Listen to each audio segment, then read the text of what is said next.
We are delighted now to welcome our next speaker to the forum.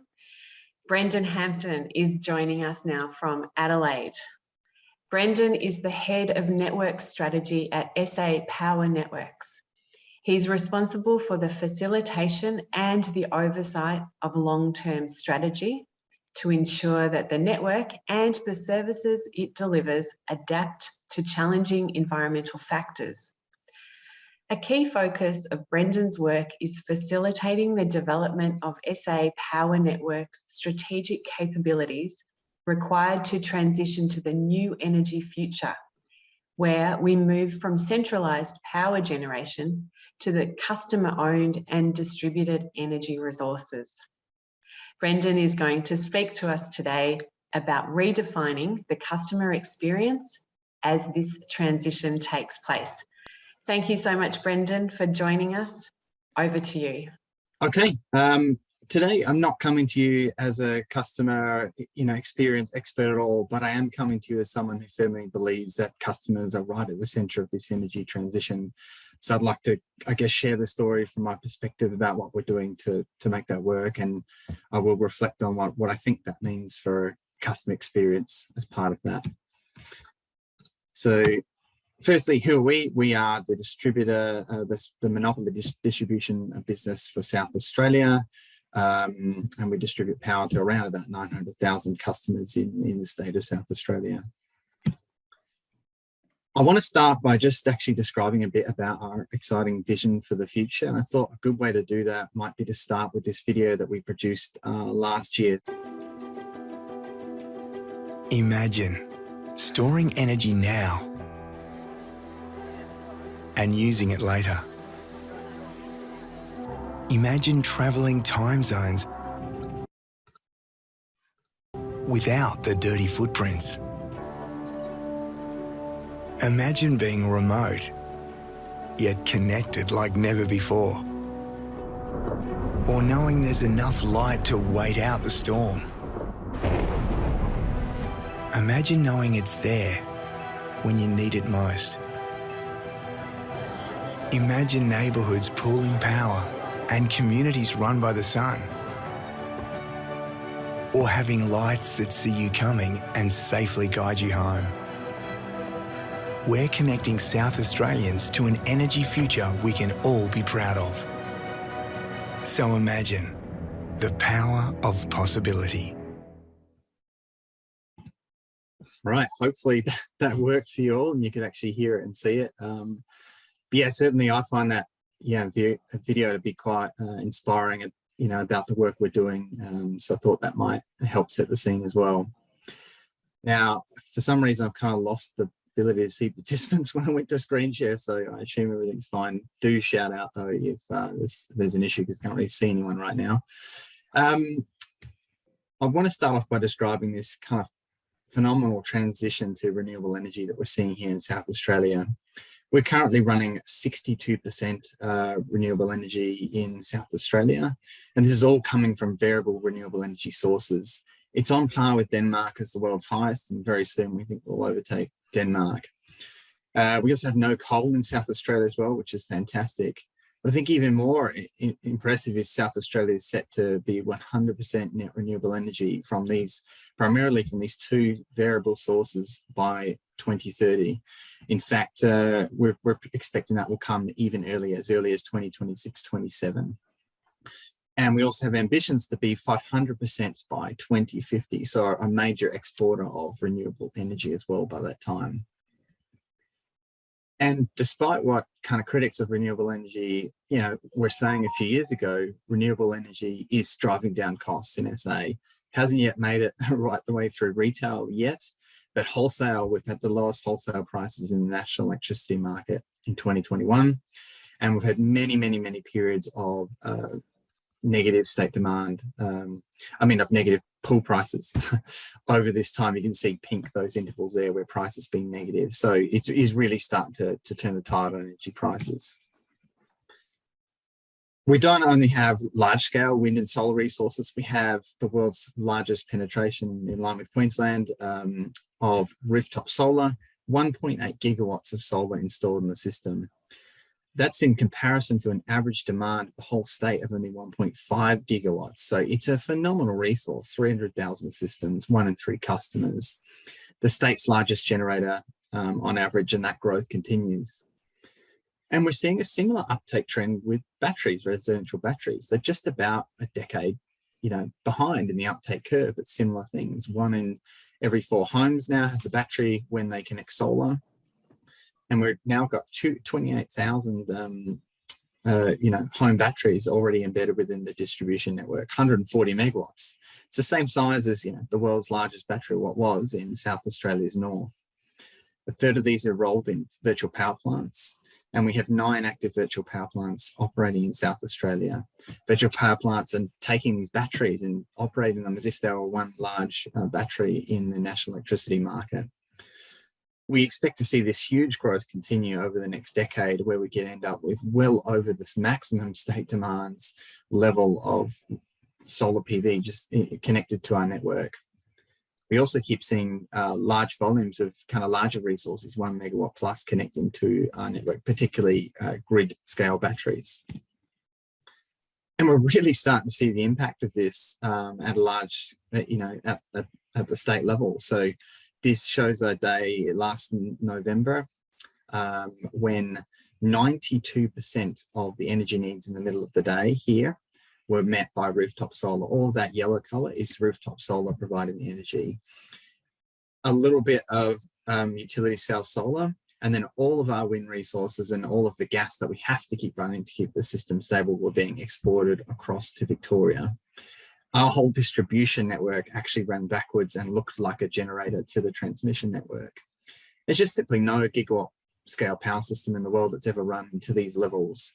So really starting to give us a glimpse into what the future of an energy system that's predominantly powered by customers is going to look like. Electric vehicles have been a lot slower in Australia generally, and really lagged the world, thanks largely to policy settings. But when they come, we do expect they will start to come quite quickly, and we need to be ready for them. In actual fact, we think broader electrification is coming as well. For most applications, we do believe that electricity offers some quite significant advantages, particularly when you can generate that electricity on site. It's a lot more efficient, and you can use it close to where you need it. And efficiency is going to become really important as we try to get to net zero.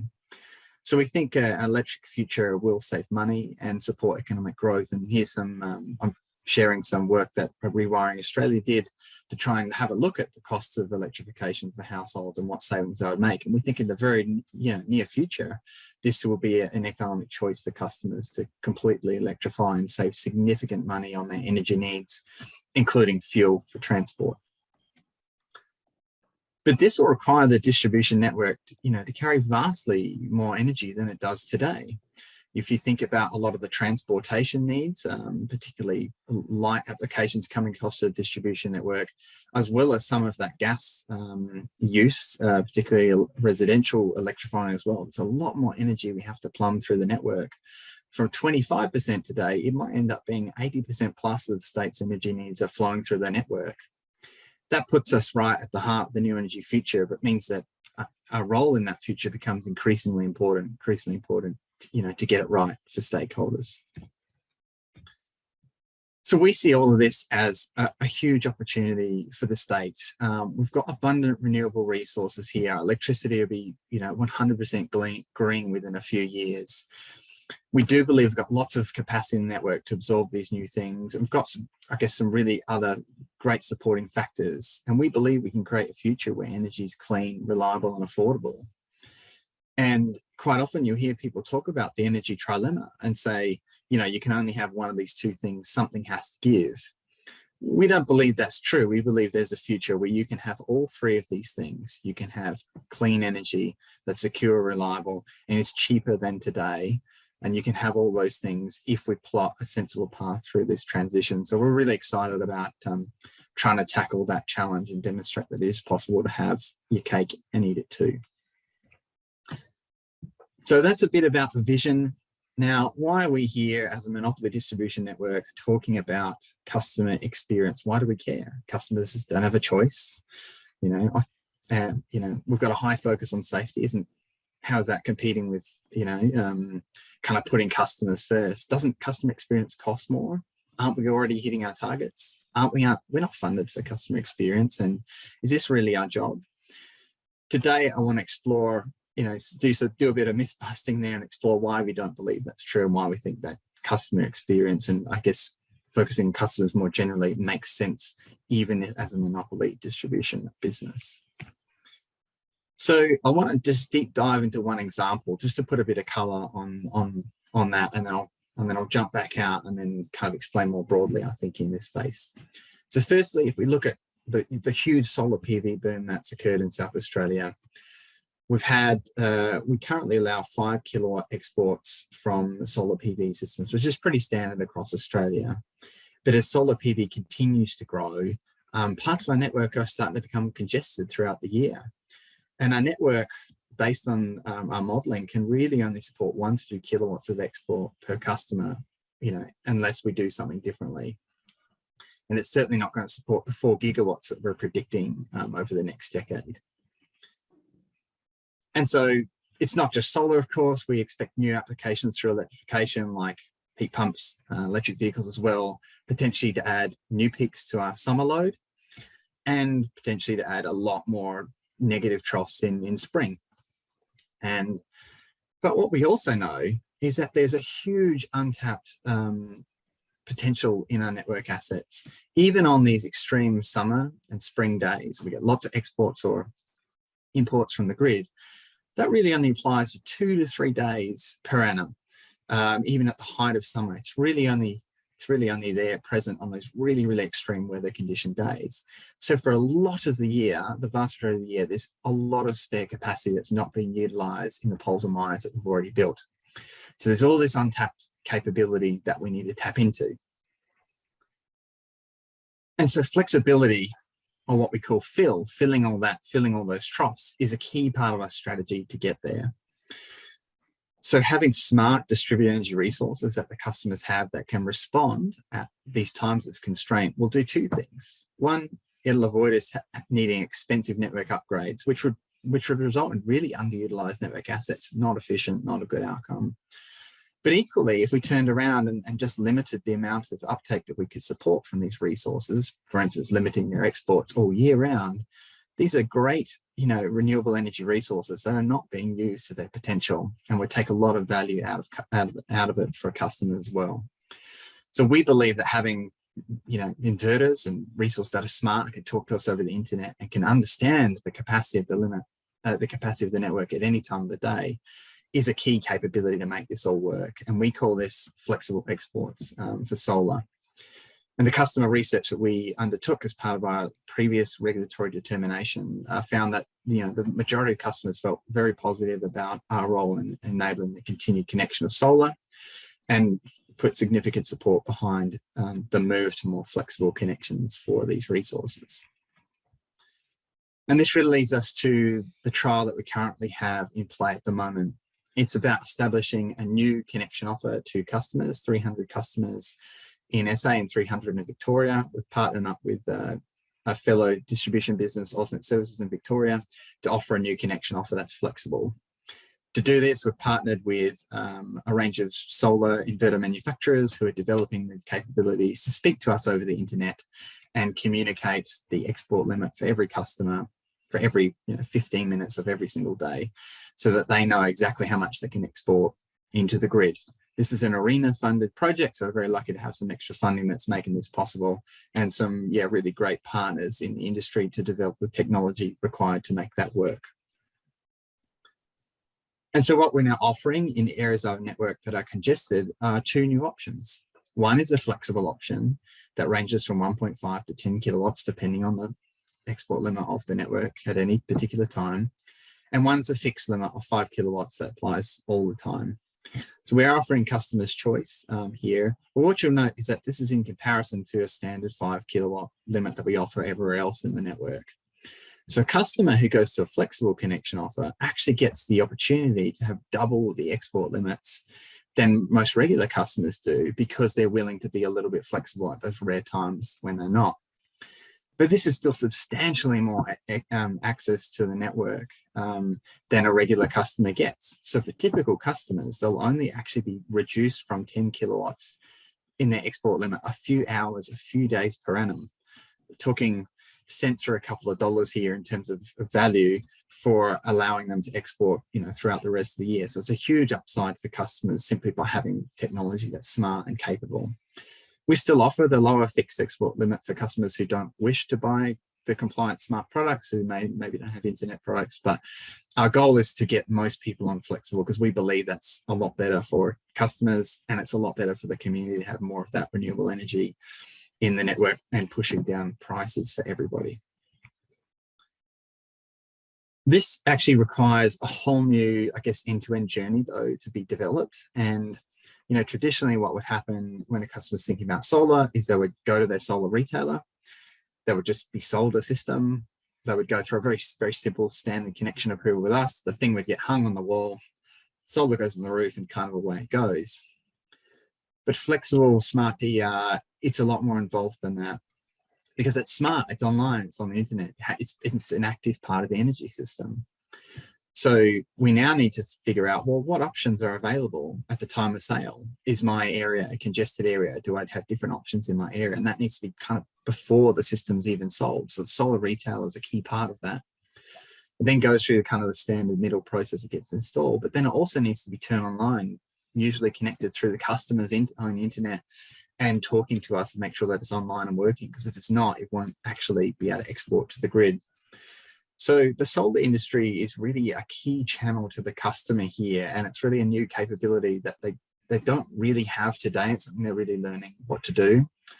So to help support that, we created a new streamlined portal, which tracks this journey end to end, right from the very get-go of checking the connection, right the way through to, is the thing online and is it working? And we developed a whole range of, really good supporting information on our website. Put the links there, you can follow them later. Infographics, animations, things that were facing, customer facing, things that were industry facing, lots of webinars, all this work. And we thought, great. And we started off and we thought, this is good. We've got a fantastic offer here, heaps of upside, train the industry.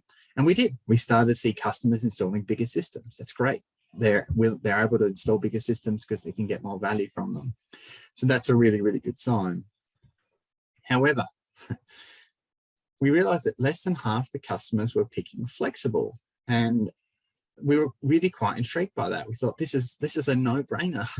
The value proposition is tremendous for customers picking flexible.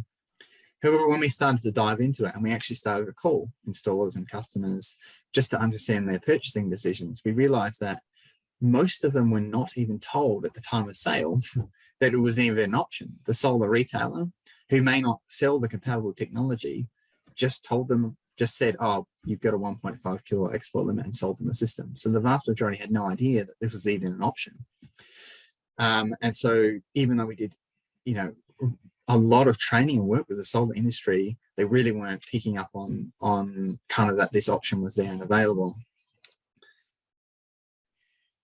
So we did a lot of work with industry, but now we need to start to shift our thinking to say, well, actually, we've got a really important role in engaging with the customers directly. We've got a goal to become a trusted advisor in energy to help them understand and make decisions that we think are, in their better interest, to make sure they've got all the information they need to do that. So we need to do more to engage customers to understand their decision-making journey and why they are or aren't picking this option. And we have started to ask customers what would help. And kind of one of the key things was just actually making people aware that this option was out there and the benefits, so that they could have that discussion with their solar retailer when they approach them. So we started a few campaigns. We started doing some letter drop campaigns and a Facebook campaign as well, with some targeted in those areas to see if we could, shift the dial a bit. We did see some change, about 10 or so % increase in the number of customers selecting flexible, but there's certainly more work to be done in this space. Fortunately, it's kind of in progress right now, so we might have to come back in the future and present our insights in terms of what we're doing to get that more up to the 90+ % range. But it's certainly an area of active research that we've got on at the moment. So we're trying to enhance the customer experience as part of this as well. So we're trying to undertake user journey mapping and solution design that's really customer centric. So we understand how we best service the customers and industries the whole way through the process, and designing systems that are really there to serve them. We've also started to do proactive monitoring of the customer experience to understand, again, what their experience is, why they made decisions, and how they're finding the service kind of, 3-6 months into the trial. It's important that we apply the lessons that we're learning from the solar boom as we kind of continue through this energy transition. Solar rapidly went from early adopters to mainstream, and we just simply couldn't catch up. Rules, regulations, us, we're still playing catch up now. We've got fantastic strategies. I'm very confident in them, but building capabilities takes time, and we're still trying to catch up to just that solar boom. But the future is going to bring, huge growth in home batteries, home energy management, electric vehicles, hundreds of thousands of individual micro decisions being made by customers, and the agents are influencing kind of what we need to do in 10, 15-year timeframes. And complexity is increasing as the energy becoming more decentralized and integrated. But we actually need energy from a customer's perspective to get simpler. We hear this all the time. So this is the key challenge. How can the below the waterline increase in complexity, but above become simpler? So we need to take a more proactive role in supporting the development of energy solutions that are simple, accessible, and affordable as this transition continues. So now just to kind of go back out to the helicopter, I think, to wrap up a bit. So why do we think we should care about customer experience? Firstly, our role is very different than it was 10 years ago and continues to evolve significantly. We're seeing a lot of disruption, and we'll continue to see that in the industry. And customers' expectations are changing. They're not benchmarking us against other distributors, or even energy companies are benchmarking us against the best of the best when it comes to digital and customer experiences out there. And I'm sure you can all think of great examples, your Ubers, your Domino's, etc., who are really taking it to that next level. Customers expect that to be seamless when they come to energy services as well. We've got a brand promise, and we've got a strong vision about our role. And it's important that customers are at the center of that. So we have to kind of take customer experience into consideration in order to live up to that promise. And part of that's unlocking this huge opportunity for customers in the state. And lastly, we are a monopoly distribution business, but there are alternatives to grid electricity now. And so we really need to be asking ourselves, if they had a choice, would they pick us? And in the future, if they do have a choice, we want to make sure that we're actually providing by far the better service for them and continue to do so. And we think that's better for the community because we are the platform that enables all that renewable energy to be shared. And quite often you'll hear that, customer experience, that's going to detract from the bottom line, but we don't believe that's true at all. We believe that great customer experience is good for the business and for customers, and it's a win-win situation. This is not a trade-off we have to make. Complaints will go down, our processes will improve, our workforce will be optimized, our employees will be happier and more engaged in their work. We know this is true. We see it every time we get customer experience right. And well-engaged and happy employees give better customer experience as well, which is a positive feedback loop. And of course, outcomes improve for everyone. We're a regulated entity, and the more efficient and effective our solutions are, the lower the cost to customers at the end of the day as well. So kind of everyone wins if we get this right. We think about customer experience as, it's much more than just that initial interaction. It's the ongoing service that you get every day and night from your electricity service. It may be invisible, but that's all part of the experience. And so we like to use the analogy of the iceberg. Customers see some things above the line. Sometimes they see outages and our response. Sometimes they have to make a call or inquiry. But there's a whole bunch that goes in below the waterline to make that work. And really we say it's having the right culture and the right operating practices. If we focus on getting that below the waterline right, the above the waterline will work, and the customers will see really great outcomes without understanding all the complexity and stuff we have to do, below to make that work. I'd like to share with you a draft customer strategy. I don't own this strategy, by the way. I'm sharing it kind of on behalf of some of my colleagues who are also on the line today. But I really wanted the opportunity to share this with you, even though it's draft, because I think it really kind of captures our shift in thinking and the key things we think is important as this transition continues. So firstly, we have a vision of making energy easy for every customer every day. And we'll do this by focusing on some core principles, better understanding customers, partnering with them, to work towards understanding, to develop solutions that work for them, and to see ourselves in, I guess, key partners in the transition, and to empower them to help them make educated and informed decisions in their energy journey. I won't go through kind of all the detail, but really it's about making sure we put the customer first, we think about the customer, we optimize our processes around that to make it easier, we give them better digital experiences, and we really focus on being a trusted provider for them in energy services. And this is, I guess, why these collaboration and advocacy and a strong trusted brand really come into this whole journey. It's not enough just to have a good customer experience. We need to develop their trust. We want them to trust us and to give us, for them to give us social license to make good decisions and to do actions on their behalf. They trust us to do things that are in their interests. And unless we, engage deeply with them and build that trust, and they trust our brand to deliver, the rest of this doesn't matter, even if you've got a nice glossy customer portal. So there's some really, really important kind of elements to our strategy that are going to help us deliver that future. So yeah, in summary, we think 2035 is going to be a really, really exciting world. We've got all these huge resources squeezed onto a power system. And this is a world where energy is abundant, low cost and clean, and routinely powered by customers. This world's affordable, reliable and low carbon. And we believe a strong customer-centric focus is going to be critical to enabling this transition to be successful. That's it from me. Happy to take questions. Thanks, Brendon. Fantastic presentation.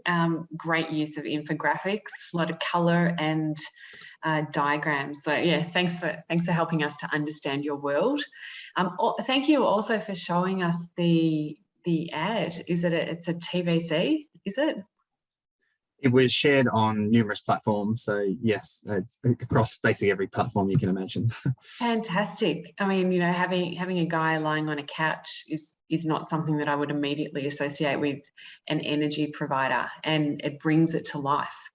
And yeah, very inspirational. So well done on getting that across into the public domain. Brendon, just to expand a little bit on your presentation, do you think you could spend a moment telling us a little bit about why you think the customer experience in energy is lacking behind other industries? I think we've had it, too good for too long. Energy's been, it's been easy, I think, for customers to be kind of separated from what's going on in the energy system. I think they can't really understand energy particularly well, so they're not very well empowered to inquire or to look for other options or to find people who are willing to kind of listen to them and help them get, what they want. We've got some very large incumbents in the marketplace, and they've got a lot of power as well, and so it's very hard, for a customer. I mean, it's hard for me as an example. Like, I tried to find an energy deal that would work for me, and it took me a week of deep trawling. It took me forever to find out, well, what is my energy use and what would actually make sense for me. And I just thought, at the end of that, I thought, how on earth is a regular customer supposed to do that? I can't get this advice from my retailer. I can't today really get that from my electricity distributor, and we really want to change that. And I just thought, well, no wonder customers, because they're not empowered to do that, and they don't have information that helps them do that. So but I think that, the conditions are ripe now. We're seeing this huge, change in the industry, a lot more empowerment. Customers can generate their own electricity. They can have devices that are smart, more active, more engaged in the energy market. There are more innovative retailers coming on the scene as well, that for the more, I guess, progressive or engaged customers, they've already got offers that they can go into, and this will help to, I guess, pull the mainstream along a bit. So I think the tide's turning. Brendon, do you think that with your flexible experts trial, a few of those key issues, which of those key issues are the most important? What are the key drivers in that flexible exports trial? Yeah, in terms of getting more customers to sign up to flexible. Yes. Yeah. Yeah, certainly we think having customers more informed about their options is a really important starting point. We need them to understand that there are options out there, and that if they're not presented those options, they should be asking about those options. Doesn't mean that they're going to be able to understand them necessarily, but we want them to be at least be able to ask the question, and for the solar retailer to have enough information to try and answer that if they do. So that's, I guess, our first primary thing, is to better understand, and we haven't done that work yet, but to better understand exactly what is kind of driving customers' understanding and behavior in that space. Maybe actually the offer's not attractive for some people. We don't know. But this is exactly what we want to find out through our research partner and through our own conversations with these customers. And once we understand that, and I think we'll come up with a lot better strategies specifically targeting customers with that service offering. And is SAPN planning to use the CX data in, I suppose, deeper ways to release value as the energy transition continues? I could answer that, but actually I might check whether Jess Bontotoff, who's the general manager for customer community, I think she's really passionate about this. She might like to put her thoughts forward on that. That sounds good. Jess, would you be willing to come off mute and share your thoughts on this? Here I am. Hi guys, have you got me? Yes. Hi Jess. Hi Carolee. Hi Brendon. Thanks for popping me on the spot. Would you mind just repeating that question? I have been listening along, but I was sort of half. Yeah, sure, no problem. Sorry. Jess, I was just asking Brendon, how is SAPN planning to use the CX data to release value, or really understand customers at a deeper, more granular level as the energy transition continues into the future? That's a really good question. I don't even think we understand the depth of the data that we have as a business yet, and it's certainly going to be an area of focus for us moving forward, because we think there are enormous insights that we can uncover that will help us understand some of the trends in customer behaviour and like their emerging expectations and priorities as well. So we don't have the answers yet, but we know that there's enormous untapped potential, and we will be, it's a really important part of our strategy moving forward. And I think Eileen made some really important points in her presentation around the power in sharing the customer data with the broader business to build that kind of common understanding of customer expectations, and how I guess the frameworks that we develop to share our customer data is something that we're going to be focusing on as well internally, and checking externally as well. We've got a rich framework of stakeholder reference groups. We are looking to continue to build on our regular customer research. So yeah, insights and data is a huge area of focus for us moving forward. Fantastic. Thanks, Jess. Thanks for popping in. That's great. Thank you for coming into the spotlight. That's all for this session. Thank you very much, Jess, and thank you, Brendon, for sharing your insights with us today.